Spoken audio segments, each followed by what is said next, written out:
We good? We good? I'm alive. I'm live. Not I'm alive too, but I'm live alive. Anyways, how y'all doing? The power just blinked. If I disappear, you know why. You can see I'm covered in rain. We had a tornado come through last night. Didn't come anywhere near us, but around us. So yeah. Hi, I'm alive, and I'm live.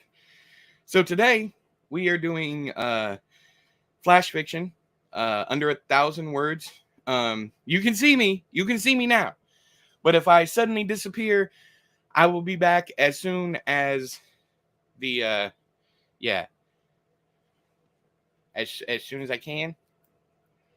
Anyways, so first order of business is I want to share a personal story that means a lot to me, and I want to tell you guys about it because it just struck me yesterday that me and my oldest have been doing something that has meant the world to me. But it's one of those things that I didn't even really, it didn't sink in until I started thinking about the story that I'm going to be writing today. So way back, 2005, Shell is pregnant with our first baby. Okay. At that point in time, I was driving a gold Nissan Maxima that had a Bose system in it, and that thing sounded clean as hell. Clean. So we were constantly jamming, constantly playing bands like Slipknot, Mudvayne, System of a Down, a bunch of different stuff, some rap, some hip hop, all that stuff thrown in together. All the stuff that they now listen to. So I've been taking Dan back and forth to work, not every day, but every day that they work, taking them back and forth to work. And as soon as they get into the car, they grab the aux cable, they put it in, or actually, nowadays it's 104.9 The Gump is what we listen to because it's all the classic alternative rock music. They throw in some metal, some hip hop, some things from back in the 90s, that kind of thing.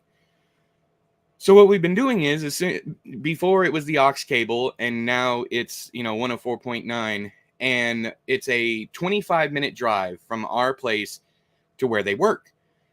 Every single day, we rock out together for those 25 minutes. It's a total of 50 minutes out of the day because we rock out on the way there, rock out on the way home. Sometimes the way home is quieter because they've had a bad day or they're not feeling it or whatever.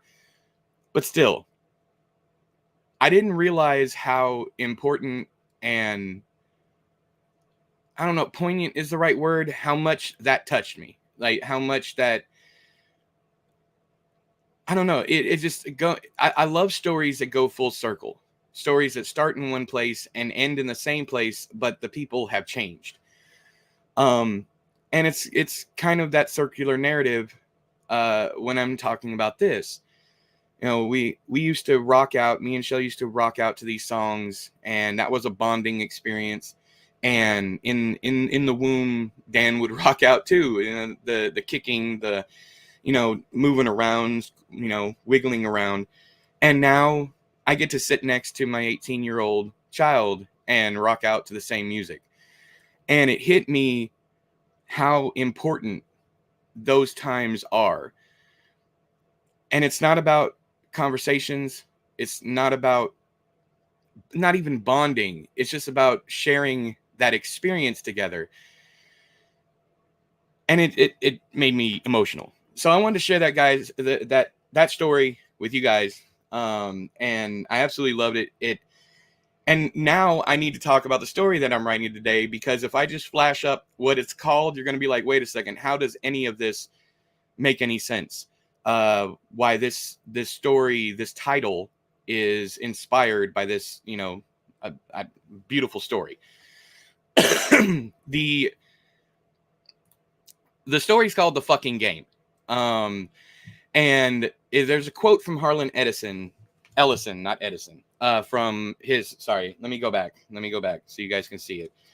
I have this little book of anecdotes by Harlan Ellison that my buddy Josh sent me called Bugfuck. And it's one of my favorite things ever. It is a very tiny book, as you can see. This is like a normal trade paperback, okay? Very tiny book. And it's just full of quotes from him and anecdotes and things along those lines. And the quote that I'm using, as you can see up on the screen right now, is you can't win. You can't, sorry. You can't win. You can't break even, and you can't get out of the fucking game. And why this story is inspired by the real life story I just told you is because the game doesn't matter in moments like that. That is the important part. What we do, the work that we do, and any of that stuff, none of that stuff truly matters. It's the experiences that we have playing the game, and not whether or not we win the game. And I think that is screen's black. Wait a second. Okay, so we got an issue with video. I have.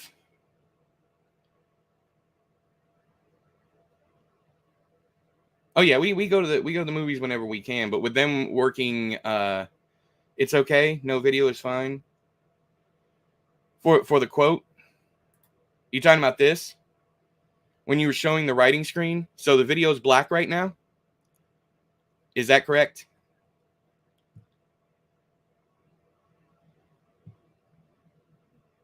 Yeah, that's black. Okay, all right. So I'm gonna stop sharing screen. Let's see here.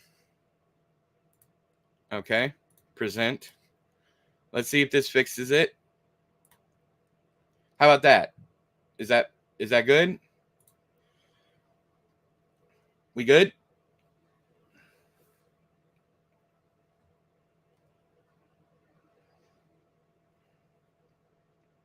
Perfect. Okay. All right. So this is it.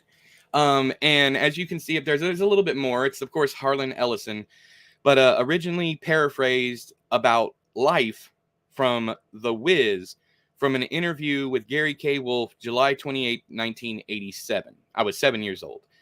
But Bugfuck is the useless wit and wisdom of Harlan Ellison. And today's story is going to be about feeling useless, feeling like you can't win the game, and why that isn't important. Why we should not focus on the winning, we should focus on the experience. And that all comes down to, personal preference, whatever. I'm not trying to tell you always focus on the positive. Sometimes the negative needs your attention too. But it's those little moments that when we come together, and I think that's the only reason that we're here. And it's not so much of a purpose as much as it is sharing our lived experiences. So today I'm going to write a piece of flash fiction. I don't know if there's going to be any story or plot to it whatsoever, if it's going to be all message or if it's going to be sprinkled message or anything. I'm just going to start writing. And this is going to be one of those stories that starts off very sad and becomes happy. I'm trying to do more of that these days instead of, just killing off all my characters, because it's kind of a running meme with me that none of my characters exist, even though I've had several books and stories where characters live through it, but they're not in a good way by the end of it. So if I haven't killed the character, I've killed who they used to be, that kind of thing. Back in black at the sack. I've been too long. I'm glad to be back. I say that a lot on Twitch, Pedro. I say that here too when I come back from break. But anyways, so yeah, that's what we're doing. I'm gonna put, if you guys want to talk, I'm gonna put us on for 15 minutes, and then of course I take a really quick break. Well, not quick for some people, but 15 minute break. And then when I come back, we are going to play. So what have you guys been up to? You guys reading anything cool? You playing anything cool? You watch anything cool? Let me know down there in them comments. Or the doobly-doo, as y'all prefer.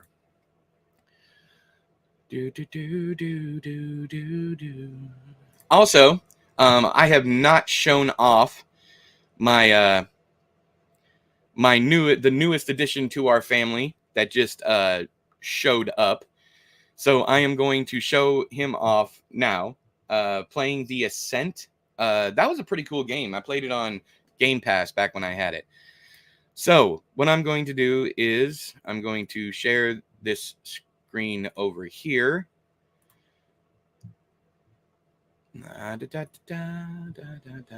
Okay, so in between thine legs, don't pay attention to the deflated man behind him. But as you'll see in the middle of the screen, that is Murray. Murray showed up one night. We got home from dashing, and Murray was in the driveway. We have a 500-foot driveway. It's quite a ways to get up to where we live. And he was just standing in the driveway.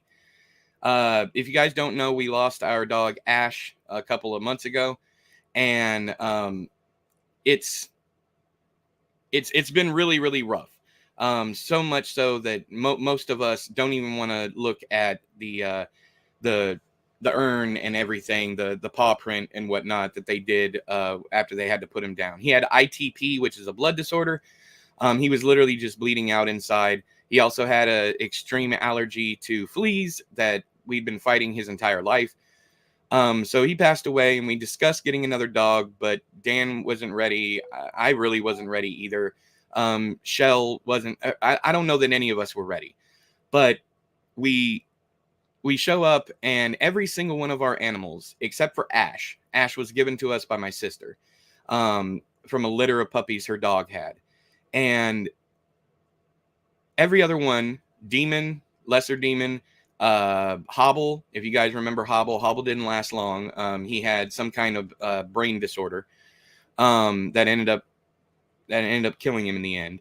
And it's just every animal we've had when we've been here has just shown up. We've also had to take other dogs to no-kill shelters or have to call animal control because animals just show up out here.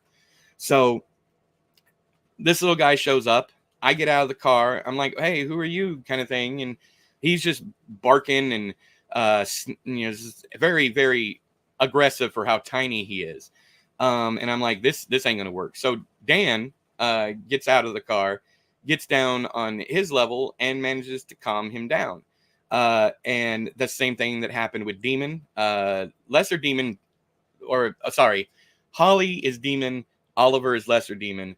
That's just nicknames I give them. But Demon actually brought Lesser Demon, or LD as I call him, brought Lesser Demon from out of the woods one day. But anyways, back to Murray. So Murray, I believe he's a couple weeks old, probably about 6. His gonads have not dropped yet. So he's definitely, below 6 to 8 weeks. He's somewhere in there. He doesn't have many teeth, that kind of thing. So he's still a puppy. But he is an exceptionally smart dog, and he's just really, really good at making us laugh. And that's exactly what we need right now. But anyway, so here's Murray. You see Murray. Murray's a good boy. Murray's the best boy. All that good stuff. I'm going to go back to the fucking game. All right. Are we good? Do we have a... Oh, I need to read more comments. Hang on. Thanks, C. You continue to inspire me. This is... I know who you are, Tim. Yeah. Sold another short for an anthology. Hell yeah, dude. Congratulations. I hope you're still here. I read Hope for the Wicked this morning. Yeah, Jimmy. Yeah, that one is... that's the only story... Well, that's the only book of mine that Shell never finished. She got to that scene. Let me bring this back up. She got to that scene and literally threw her Kindle as she was reading it, tossed her Kindle, looked over at me because we were both in the bed, and she goes, "Who the hell did I marry?" And I was like, damn. It's like this. I had to get it out of my head. The scene was in my head. In fact, I tried to give the scene to another friend. Her name was Jill. And I was like, hey, will you write this? And Jill was like, fuck no. So I ended up having to write it. But yeah, that is the infamous book that Shell was reading. She tossed her Kindle, and it was shocking. Yes, it was. It is one of probably the most shocking scenes I have ever written, period. So, to the point that I haven't read it. I usually read my stuff at least once or twice after it's published. But yeah, no. Also, there's no audiobook, and I like listening to audiobooks of my stuff because it feels like someone else wrote it, you know? But now that I'm going to be doing my own audiobooks, I won't have that. I can't listen to my voice for that long. It's bad enough that my voice is in my own head, and it just keeps going. Anyways, Zoop, I'm guessing you're enjoying The Ascent. I'm guessing. But do you have the sequel, Jimmy? Do you have Pennies for the Damned? If not, then I'll put it back up for sale. I'm not sure if it's up for sale or not. I tend to take it down when people ask about the series because it's never been finished. And there's 3 more books that will probably never see the light of day. I have a buddy who some of you might remember him. He goes by Laertes on here. Laertes DD or Laertes D, something like that. And he's been begging me for years to release the last 3 books. He even offered to pay me just to let him read it. And I am so unhappy with how the second book turned out that I have to rewrite several bits of the other books. So I just haven't done it. And if he picks up those 3 books, if he reads those 3 books, he's going to get a drastically different story than what is promised in 2. But yeah, you have that too, you think? All right. Well, if you don't, let me know, and I will definitely put it back up, and you can buy it. And then either I'll leave it up or I'll take it. I don't know. Anyways, and I still got a nagging cough from the COVID I had over what's it been now? 2 months? I can't remember. But anyways, double checked. It's on your Kindle. Hell yeah. It's twice as long as Hope, and it has one of my favorite scenes I've ever written in it. And after you're done reading it, remind me, and I will tell you the story of working with a certain editor on the book and them being very upset at one point and then backtracking and thanking me for the scene later on. So yeah, read that, and yeah. Anyways. But there's like 1 or 2 scenes out of both of those books that are really, really fucking good. And then the rest of it I could do with or without. It doesn't matter. But Hope was like 25 to 30,000 words, I think. And then Pennies is 75, 80,000 words, something along those lines. It's a much bigger story, more involved. It's a bigger story. We go to, multiple locations, very cool locations, I think. But anyways, so.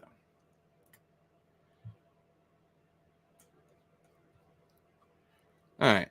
Ooh, that's cool. Sorry, I got distracted by Discord. Let me get back to you guys. Okay, so today, once again, we are doing The Fucking Game by moi. You Can't Win. It's based on a Harlan Ellison quote from an interview with Gary K. Wolfe, July 28, 1987. You can't win. You can't, what is it? Is it you can't even break even? Man, I already lost I should have put down the page number.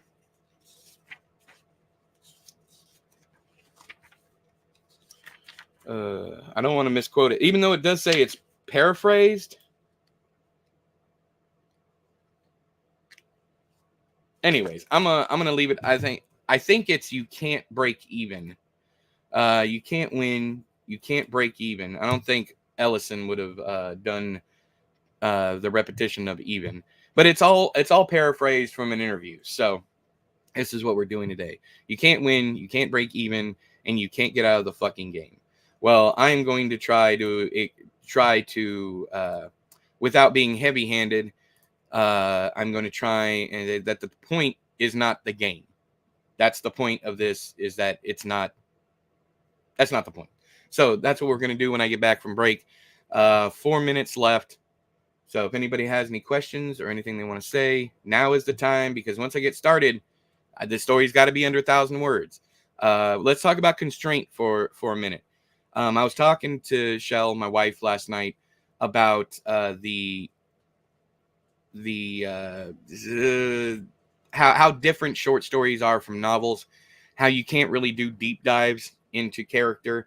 You don't have enough space, but constraint is good. It makes you choose your words carefully. It makes you, now that's not going to be what happens today. I'm just going to be word vomiting. I'm just going to be getting the story out. And then when I go back to keep it under 1,000 words, I'm going to trim and trim and trim and trim and trim. And the shorter the story is, the more punchy the every line is, the more effect it will have. If you do well with a flash fiction story, it can feel 10 times longer than it actually is, and it can stay with a person as long as you pick the right moments. Today is not about picking the right moments. Today is about the story. I'm telling myself the story. We will go back later and we will clean it up. Currently reading Charles L. Grant Night Songs. I have never been able to finish a Grant novel. I have several of them, but I'm no longer, I don't know, I don't any longer vibe with the like Zebra era of horror paperbacks, like Leisure and all that stuff. It's just too simplistic for my taste. Now there's some standouts that I'll go back and I'll read, like Richard Lehman, Jack Ketchum. There's a couple other ones from back in the day. Stephen Laws is absolutely amazing. One of my favorite authors of all time. Highly underrated. So definitely check him out if you haven't already. Does flash fiction compare to writing poetry? I would say so, because it all comes down to word choice and structure and cadence. You want someone to get in. If you don't have a lot going on in your story, you need a nice beat to rock to. You need something, you need the structure of your story to have a rhythm, to have a flow, so that it is enjoyable to read. Never read Laws. I would highly recommend The Worm, WYRM. Like, you know, like they used to spell, like dragons were called worms. Let's see here. It is not a dragon, but it is amazing. It's about a town that used to have a gallows, and there is a monster, there's a creature buried under the gallows, and it comes back. Amazing story. One of the coolest scenes I've ever read. One of the most horrifying scenes that I've ever read. I'm not talking about disturbing, but like utterly, you know, creepy as fuck. Is in the hospital when they're running around this town. I remember the hospital being up on a hill or something, so it was almost like Hill House kind of deal, and it was just very, very, very, very creepy. Anytime worm with a Y. So let me type it for you. This is the title. Yeah, Jimmy, exactly. Worm. Yeah. There's that one. I don't know if it's available or not, but that's my favorite one. There's also Fear Me, which is a vampire story, one of the best I've read. And it doesn't really follow the typical vampire kind of deal. There is a seductive quality to this vampire, but it's much cooler. Have you got back into reading? Yeah, no time. That's it. That really is it. I mean, even last night when I had some downtime, because I didn't dash last night. The storm was coming in. I wasn't sure. I was also hurting, and Shell has been begging me to take a day off. So I went ahead and did it. But yeah, I don't have any time. Last night, all I did was sit in my chair, watch goofy TV shows on Netflix, and I just chilled out until I had to go pick Dan up from work. Yeah, I think the worst part about all this is I don't miss it. And I was talking to Shell about this also last night. It became a job. It became an expectation that I had to read so much, that I had to do so much. And as you guys have seen over the years, every time I set a challenge for myself, a reading challenge, I fail, because I am very much an emotional, on the spot reader. And if I set any kind of TBR, if I set any kind of challenge for myself, I always fail, because it tends to start feeling like work. But then the longer I went without reading, the more comments I got, like, where are the book reviews? What are you doing? Where did you go? So on and so forth. And that made me become even more insular and feel like, you know, that's all you guys want. So, you know, it's whatever. The quickest way to get me to not do something is to ask me to do it. I've said this multiple times. I know it's not a good thing. It's a bad character flaw of mine. It's definitely my toxic trait. But when people tell me to do something, it is, or ask me to do something, it's almost guaranteed that I won't. That does not come into play when it deals with like my family and things like that. But when it comes to something that I view as a job or a profession, career, what have you, that's more than a hobby that I make money off of. And it's counterintuitive to that too, because you would think you'd want to please the people so that you can make, more money. With me, I'm the exact opposite. I get farther away from wanting to do that thing. And the more people ask, the more I'm like, I just don't want to.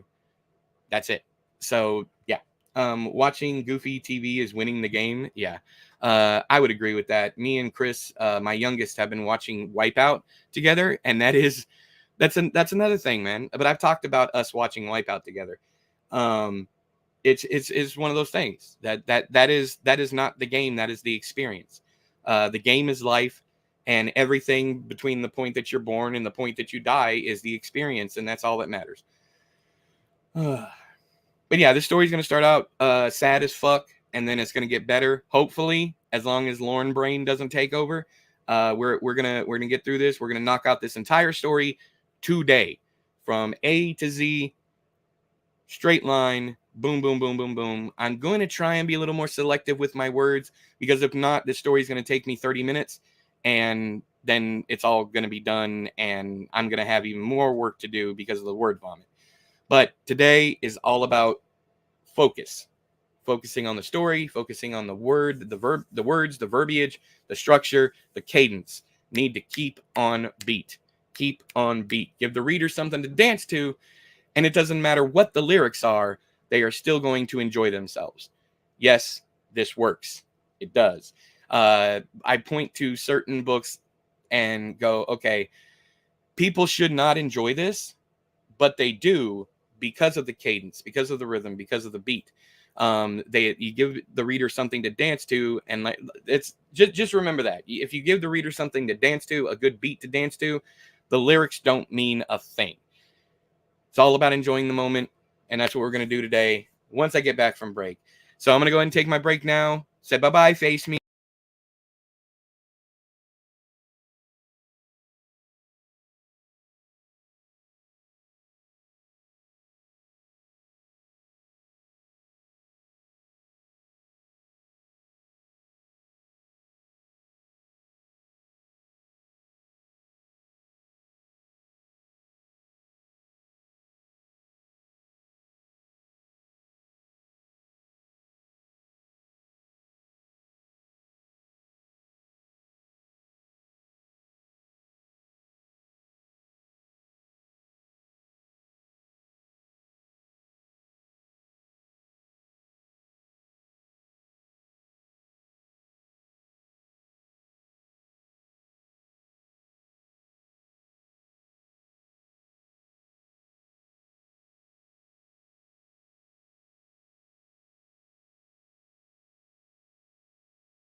What am I putting on? I'm so used to coming. Yeah, I'm so used to coming back from break on Twitch. I grab my headphones. The TV ain't even working. What the hell? One moment. Come here. Come here. All right. Ow. Sorry if this is upsetting ASMR with the popping of the fingers, but it is cold. I'm trying to warm up. My heater is not heating. It is heating, but not very well. All right, let's get going. Welcome back. I just grabbed coffee. Covfefe. I've already had 2 cups, if you can tell. You probably can tell. So.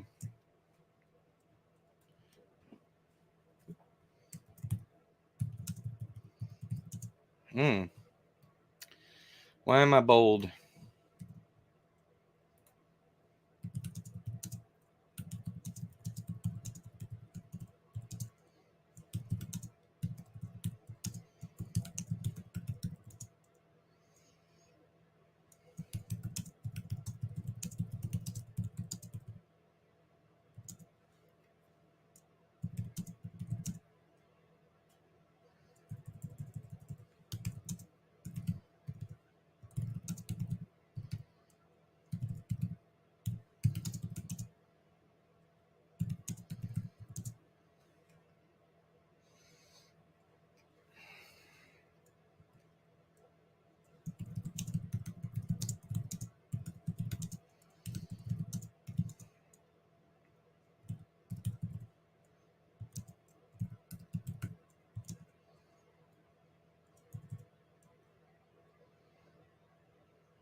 Oh, I need to fix my template. For some odd reason, it's got 0.8 after every one.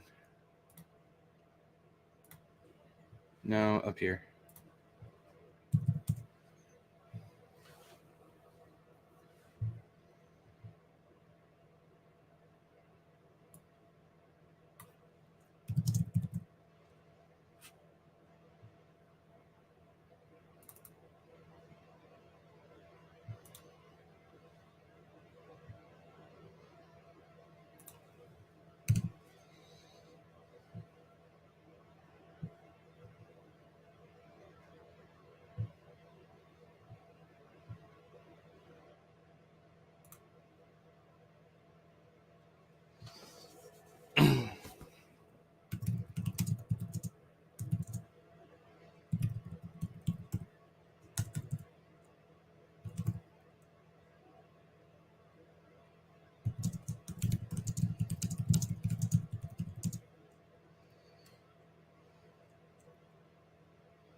That's not right.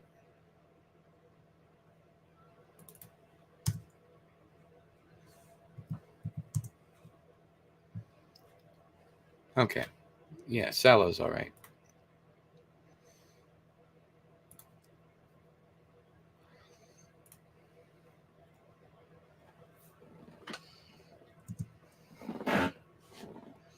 That was my foot on the bot. I don't want y'all to you farted on stream. I did not fart. It was I can't. Of course, now I can't repeat it. Fuck you. Fuck you, foot. I did not fart. I did not fart. It's Fartgate 2024 already. We're only 9 days into fucking into 2024, and I already have Fartgate. Fartgate. Toot. The funniest part is I will just randomly fart and not know it because of my back issues.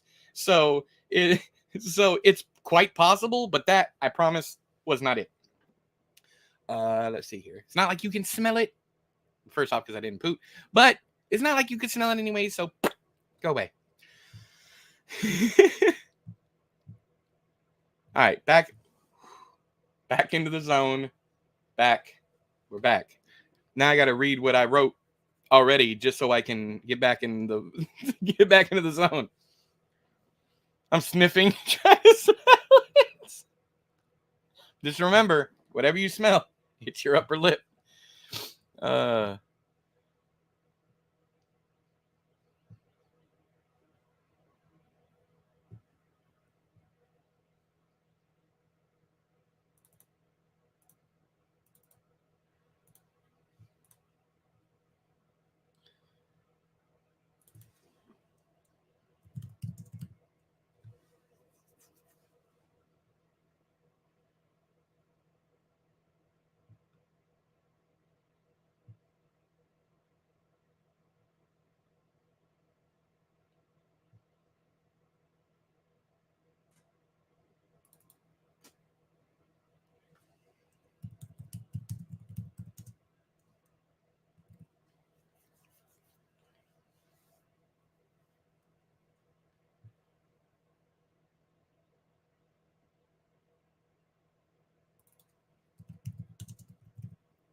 No, that was right.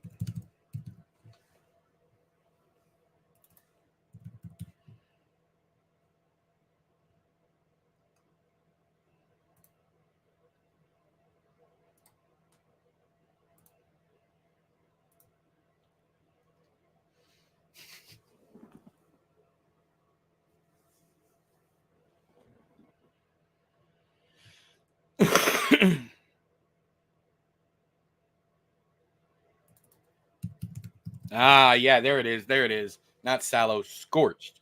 That's the money shot. Not crowded rooms as barren as sallow fields, but crowded rooms as barren as scorched fields. I like that one. That one's tasty. That one has some flavor to it. Sallow is like, yeah, what the fuck is sallow? Let me stop reading and go Google the word sallow.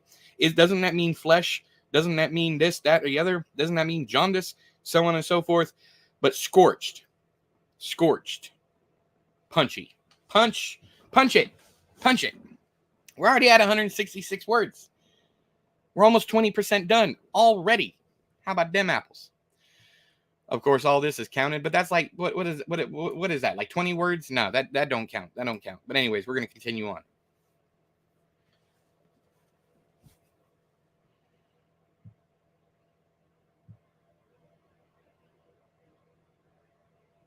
That repetition of as is killing me though. Crowded rooms, barrenness. Hold up. Crowded rooms, barrenness, scorched fields. We'll tackle that in editing. Continuing on.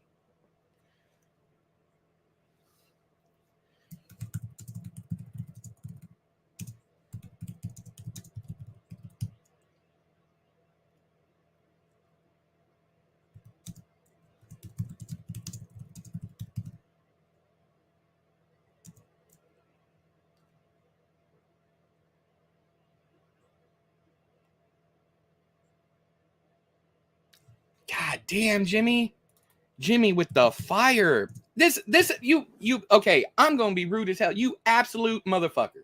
You absolute asshole. Stop saying you're not a writer. Whether you write or not, you know what should be there. Fucking brilliant. Fucking brilliant.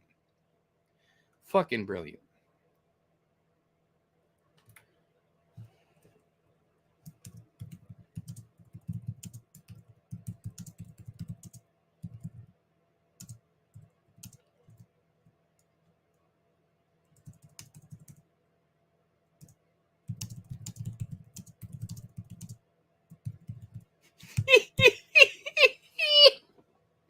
Do you hate me yet, Jimmy? Do you hate me? Do you hate me yet? Do you hate me? Gotta thank Jimmy Brown, you know, for the lay.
No, I used that in the first story. There's the other one.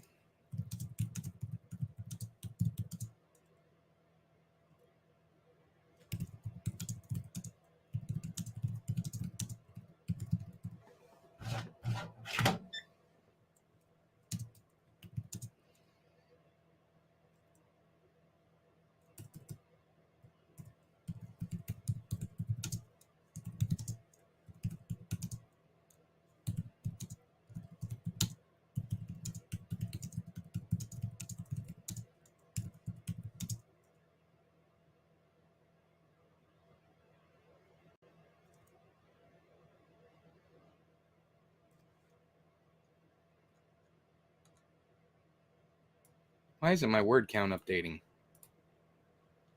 Ooh.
Okay, why aren't you... Hang on. There we go. It updated. For some, I don't know what happened, but my word count wasn't updating, and we're already halfway through. I'm burning right through this.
Ooh, I like that shit. Oh, that shit's sexy. The understanding that, given enough time, even something as simple as water can reduce mountains to canyons. Ooh, your boy feeling himself. And not in that awkward way. This ain't OnlyFans. Go away.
Yeah. On fire today.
No.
God damn. Woo! Today is that day. Boy, that is some Woo, Lord.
Oh, shit. Okay.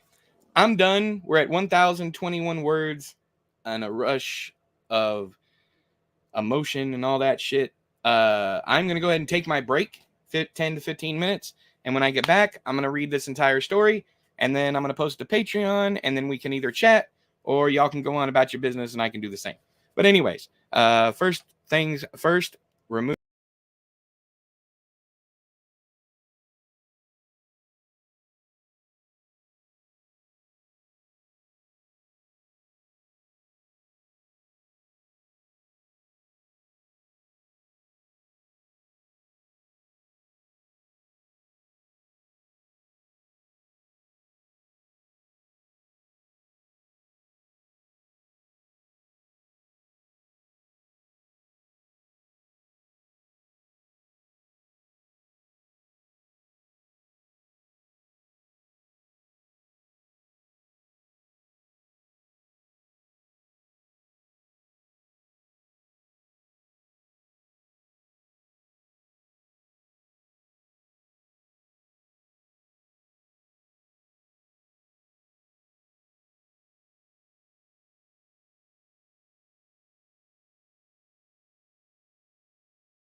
There's the face meat. Okay. So, we're going to read this story now. Go through this. See what... if I have any editing notes or anything to put on here. But with all of this, it is 43 words. So all this is 43 words. And I have 1,021. So I am below the 1,000 word mark. So I have room for changing, improvements, all that good stuff. All right. The fucking game. By me. Gotta thank Jimmy Brown, for the lay. You can't win, you can't break even, and you can't get out of the fucking game. Harlan Ellison. From an interview with Gary K. Wolfe, July 28, 1987. You're looking for the end to the misery, the agony, the sorrow. The problem is that the end, your end, wouldn't be an end. The sorrow you'd leave behind would be unjust, unfair. You have people who depend on you to play the game, to exist within the game, because even existence is something, and something is better than nothing. Every day is different. Every day is the same. The game moonlighting as an oxymoron, but you play it willingly, deceptively, pretending at happiness, your tears hiding behind your false grin. Someone's cutting onions, you say. You say, no, no, no, these are happy tears, jokingly, selfishly, because you don't believe they can handle the truth, nor should you give them the chance to shoulder the weight you bear. The constant inconsistency, the failure, the drive to be the passenger, the stowaway, forgotten and left to yourself. They're here for you, yet you feel alone, all the time. Crowded rooms lay barren as scorched fields. Even brushing your teeth is painful. The way you bear yellow, crooked tombstones. The way your smile reminds people of disease, pestilence, the impermanence of their own bodies. How none of this lasts. It all falls out eventually, so why bother? You return the dry toothbrush to the pickle jar. You return the dry toothbrush to the pickle jar you repurposed into a bathroom cup. You didn't always have a bathroom cup, or whatever anyone else calls it. You graduated from poop knife to bathroom cup, and even that upgrade feels like a downgrade. 9 brushes inside the cup. 5 of them are yours. 3 have never been used. You keep buying new ones, hoping your partner doesn't realize that you're replacing unused things, knowing that if they found out your secret, they'd replace you, because you're truly old, truly used up, and you need to be replaced. But there's that sorrow again, the cognitive dissonance of believing you're nothing to anybody and yet something to someone. You know if you bow out, take a knee, throw in the towel, that those you love would be destroyed. How these two facts live rent-free in your head. The knowledge that once you're gone, new problems will arise. They'll have to inter you, confirm the date of your wake, while you, finally, blessedly, get to sleep uninterrupted. But then you turn and see the little one in the hallway, just outside of the bathroom door you forgot to close. The little one rubs their eyes. They've just woken up, and the love you feel for them rekindles, as it does every day. And you look back at the 3, because only 3 of them were unused. The 3 brand new brushes sitting awkwardly next to their 4 well-worn, well-used compatriots. It's obvious. Did I math wrong? Hang on. There's 3.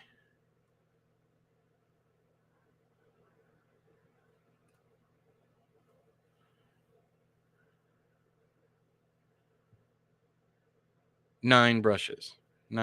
So 3 unused, 4 for the family, and then 2 that maybe use. Okay, all right, I got it right.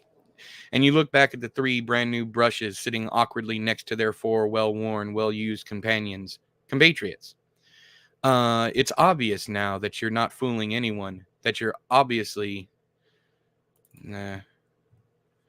that you're not cut out for self-care, self-love.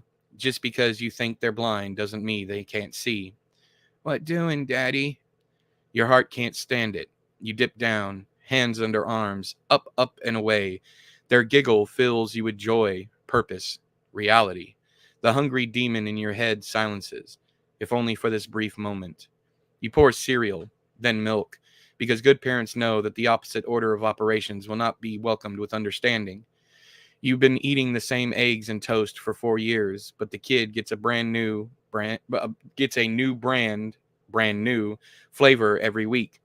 You go through so much milk, but listening to them slurp it up until they see the cartoon dog at the bottom of the bowl and giggle uncontrollably, and it's all worth it. The long hours, the bitchy coworkers, the daily grind that has ground your foundation to crumbling rocks and pluming dust. The understanding that, given enough time, even something as simple as water can reduce mountains to canyons. A flash flood of emotion redirected into how good your own breakfast tastes. You like Daddy? Says the child. You nod, smile, anything to keep the dam from breaking. Mommy said, Mommy said that trucks can be uh, danger for us. Dangerous. You correct, because that's your job, just like the truck. The truck is your job too, and now the child knows that one day you might not come home to them. Do you tell the truth? Do you bolster your partner's words? Do you stand firm with honesty, or do you betray them with fiction? Don't worry about Daddy. It's Daddy's job to worry about you. Why for? Asked the child. Because that's what parents do. You done with your milk? Is it Daddy's job to worry about milk? You nod, because yeah. Because yeah, that's something you worry about. Probably too much. Because you know that soon enough it won't be about milk. It'll be about school clothes and daily laundry and homework and after school events and talent shows and show and tells and graduation. And suddenly there's nothing more important than those things. Not whatever horrors present themselves nightly, behind your eyelids in high definition, the weather twos and the Y4s. Where did you hear that? Some fantasy movie.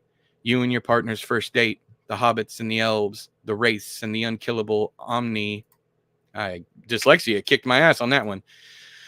The wraiths and the unkillable omnipresent eye of flame watching your every move. But instead of dropping the ring into the molten rock below, you slid it gently over their finger. The enemy lives on. There will be other chances, other tomorrows, new chances to destroy the villain. Today, however, is not that day. And as long as those eyes look upon you with love and acceptance, and above all, trust, you'll keep it secret, keep it safe. Because that's the game. You didn't ask to play, and neither did they, but you're here, and the enemy is asleep, for now. You can't win the game, but you play anyways. But you play anyway, because it's not about the unused toothbrushes. It's about the cartoon dog hiding under the milk. Ooh! Ooh! Ooh! Ooh! Ooh! Is that better? It's about the cartoon dog hiding under milk. Or the milk. What do y'all think? Milk or the milk? What do you mean, Pedro? Because they don't believe you? Or because then you don't believe? The game's easier to play with co-op mode. I don't even know what you're talking about now, Jimmy. Anyways, that was fire. I loved every minute of it. If you don't like it, suck a fart, because I am very happy with that one. Hell to the yeah. Let's get this microphone out of my face. Let's go feed the folks on Patreon. Scooby Dooby Doo, I'm creating. All right, so this week is done. If I do stream again, first page, I think should be because then. All right, hang on. First page. Which paragraph? The Game of Life, yeah.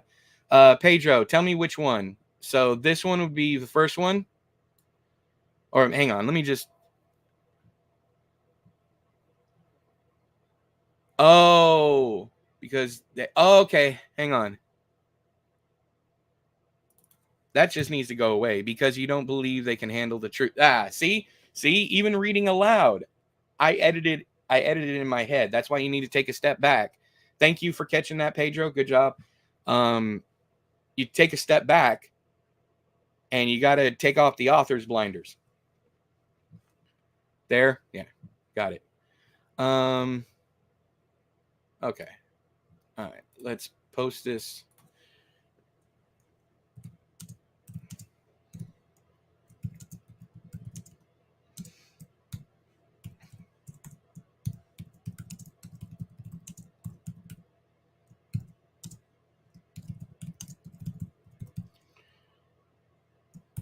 All right.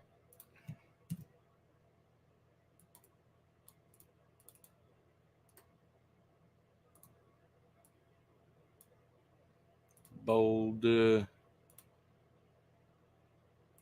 Undo that. All right.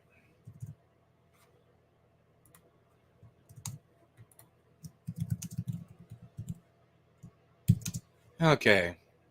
Where's the YouTube's at? I need to get the link to the video. All right. Content. Live. Get shareable link.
All right. Next. All paid members, publish now. All right. There we go. We are done. That is 2 weeks. Happy to help. Yeah, I appreciate you. So will next week be the continuous road trip loop story? You nailed it. It's going to be literally called The Loop, and I'm hoping it's not going to be a fucking novelette or a novella, but there's quite a lot I got to get done. So yeah, I will try my damnedest to do Monday, Tuesday, and Wednesday next week. We'll see how that goes. I don't know how that's going to go, but we will try it. If nothing else, we will finish it up because the fourth story is kind of short too, but it's definitely going to be longer than 1,000 words. Sometimes I've already accepted this, and just to let you guys know, I've already accepted the fact that some weeks are going to go over, and that's okay. But then I'll follow it up with another short, another either piece of flash fiction or a shorter story under 3,000 words. So yeah. I am really, really happy with this one. I don't think it's going to change much, if anything at all. It might already be done. I don't know. Let me see how many words are here without the, because I did some editing. 975 words, so I can add about 25 words with no problem. Amazing. Here we go. We're back. Stop sharing. So, all right.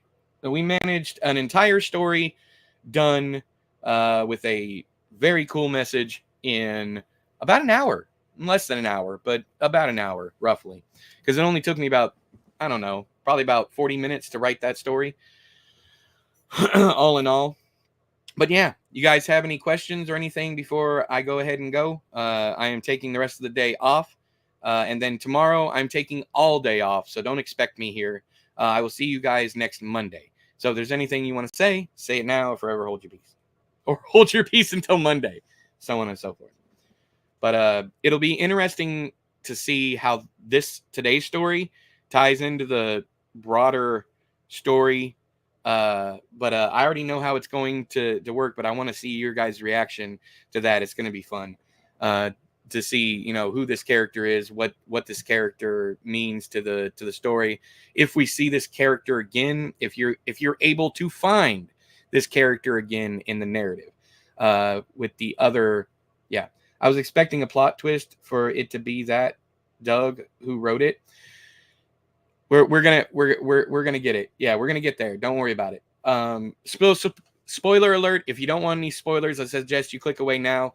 The final story in the collection, story number 52, is going to be about Doug.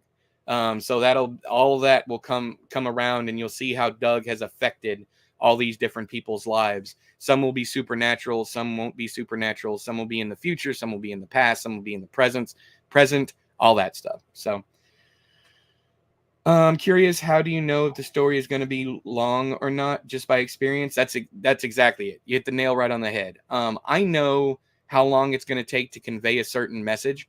And if there are multiple messages, it's going to take so long to convey this, that, or the other. I do not force a story to be a certain length. I don't really force much at all, but anything can be reduced to under 1,000 words. Will it have the same punch and emotion? Probably not, but you can get very, very close. Like you could do King's It in 1,000 words. It wouldn't be anywhere near as poignant, but you could tell that story in 1,000 words. You just have to condense everything. So yeah, you can condense something that's 400,000 words down into to 1,000 words. It's basically just an overview, or you would take the most impactful section and you would take that and you would turn that into the story. It's good to see them week by week, keeps us guessing more. Yeah. And because I'm doing it semi out of order, like week 2 is actually the third story. Because I'm doing it out of order, it's going to be harder to tell how these things affect each other. But I'm going to tell you right now, the only real connection in the next story is the fact that they're going to see the car on the loop. That's it. And the first story, Linda, is going to change quite a bit. It's going to expand, probably at the most to about 10,000 words, because I want to go back and I want to do some other things. I also want to add a section where it starts off fine, where they're going and dropping off food and whatever, and then all of a sudden it takes a turn. But I also want those little slices of life for him dropping it off. I need that to be important to the story, so we're not just meandering around, because the difference between a short narrative and a long narrative is slice of life and downtime and that kind of thing. The space between the action. With a short story, you want to stay action, action, action, action, action, or purpose, theme, whatever. You want to stay on that line. You want to stay on that trip, so that the reader wants to keep on reading. But this story today is all about the beat and the rhythm. There's not much going on, but there's plenty of emotion. There's a good beat to dance to, so on and so forth. But yeah, so next Monday, we'll be starting Loop, or The Loop. I'm not sure what I'm going to call it. I'd probably end up calling it something different. We'll see what comes of the story, because there's also that the novel, The Loop, that everybody's been telling me to read. And yeah, I haven't gotten into it, but I don't want it to be associated with that whatsoever. I don't have any idea what that book is about, but yeah, I don't want it to, even accidentally be anything alike. So I'll probably just change the title, because I don't want people thinking of other stories while they're reading this story. So, and I think that one is pretty popular. It did really well anyways.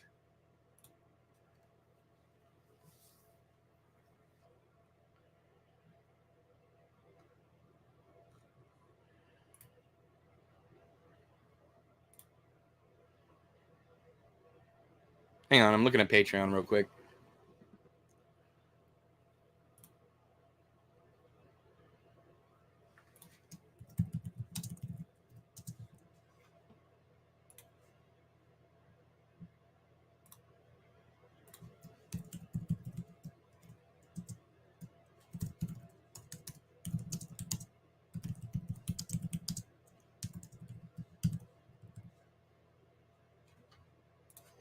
All right. Okay. All right. So if you guys don't have anything else, I guess that is it for today. I'm going to go rest and relax. I have to take Dan to work at 2:45. They have to be there by 3:15. So, and I'm looking forward to rocking out on the way there. If you're wondering what that's about, watch the beginning of the stream. Anyways, thank you guys for joining me. It was a lot of fun today, even though the story was rather, depressing. Hopefully, it ended on a positive note. But anyways, there was something else I wanted to say, and I'm trying to remember it, but it is slipping my mind. So I'll just say goodbye. Pedro and Jimmy, thanks for being here. Thanks for interacting. But until next time, I have been me. I have been E. Take care. Take care, Jimmy. Take care, Pedro. I have been E. You have been you. This has been another episode of 52 and 52. I'll see you guys on Monday. But until then, enjoy your spaghetti dreams. Bye-bye.